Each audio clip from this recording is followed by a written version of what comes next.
Hello everyone, in this video I'm going to walk you through how to change Facebook name. So if you want to change your Facebook name, here's a quick tutorial on how to get it done. So the first thing you have to do is open up your Facebook app on your phone, then tap on the menu icon, then from there you tap on the gear icon, then you tap on the see more in account center, tap on it, then tap on the profile, then tap on the profile name.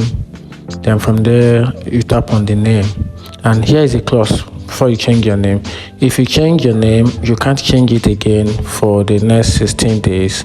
So once you have your name changed, you won't be able to change it in the next 2 months. That should be approximately 2 months, because it is stated in the clause that you have about 16 days for you to be able to change your name. So if you want to change your name, have to be careful and know the exact name that you want to put, something that you know that you will put and you want it to be there for the past in the next 6 months or 60 or 70 days, and that's it. And the other names are always public and help people find you on Facebook as well. So the other names also will help you where people find you as well, and that's it. If you find this video helpful, turn on the notification button and also follow for more. Thank you.